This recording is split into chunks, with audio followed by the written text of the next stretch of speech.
You're up. Thank you very much. And thank you, everybody, for your time. Once again, my name is Monty Anderson. I represent about 20,000 construction workers here in King County. This development of this maker zone is critical. We have a huge economic opportunity here.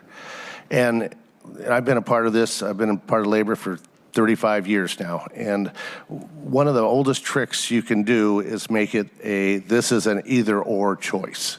Well, I've seen that for years. I can't tell you how many projects I've spoken on, and that is an old trick you bring out. You try to say who owns the property, and then try to demonize one union over another.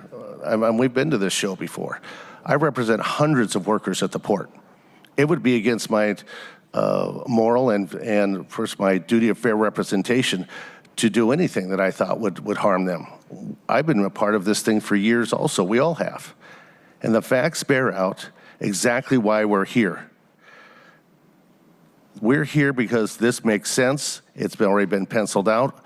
We've talked with everybody. I've talked with everybody in nauseam for last 18 months at the port, at the trucking people. I've met with WSDOT over WSCOT. We talked to Seattle Council. I've met with community groups. I've went to the CID. I'd worked with Tanya Wu at the time when she was here also. I mean, everybody. And everybody says the same thing.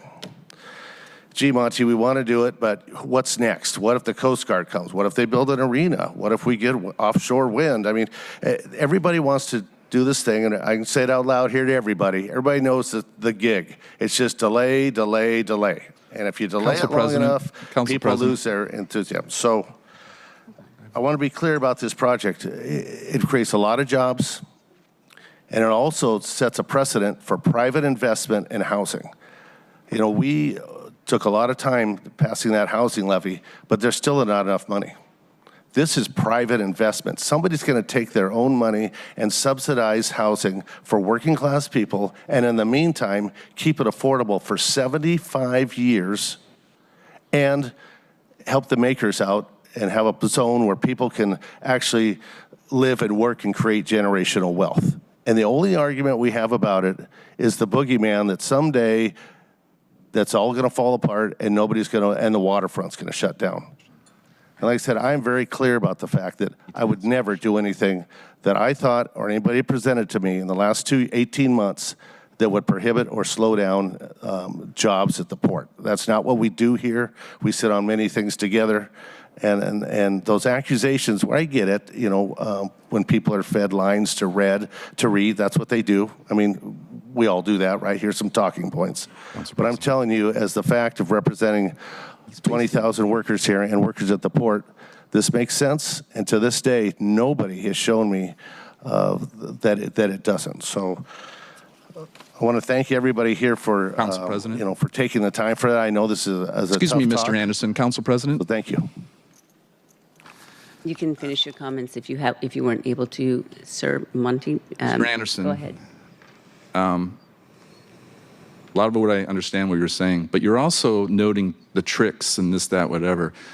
One could infer from that you're associating that with the council, that you're associating that with me. And I will say, I'm a retired naval officer who has decades of service as a naval officer, a international security expert, understands international trade, maritime trade. My position on this, even when I was a candidate, as my North Star was from that experience and understanding international economics.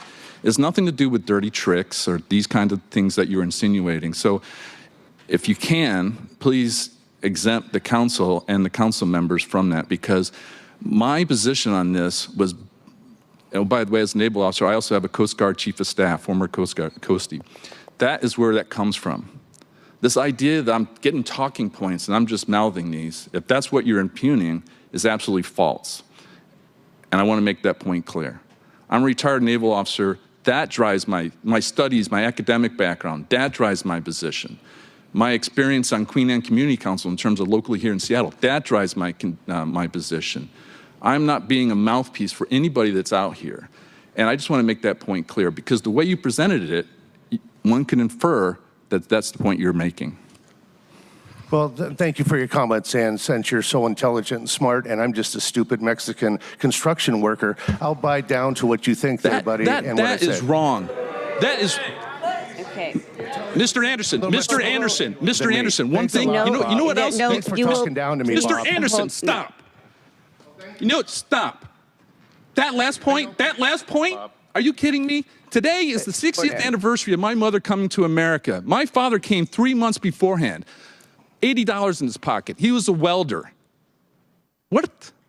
Well, let me tell you something, That infirms my Bob. position. My grandparents came here as immigrant fruit pickers, and they still are. And the last time we were here, you had the gall to ask me if I cared about people that work in Eastern Washington and Spokane. Those were your words about migrant fruit pickers. My family came here and picked cotton points and that were tobacco raised by before we kicked speakers. apples. So the idea that you think that I don't understand what it's like, you said it first. Am I right?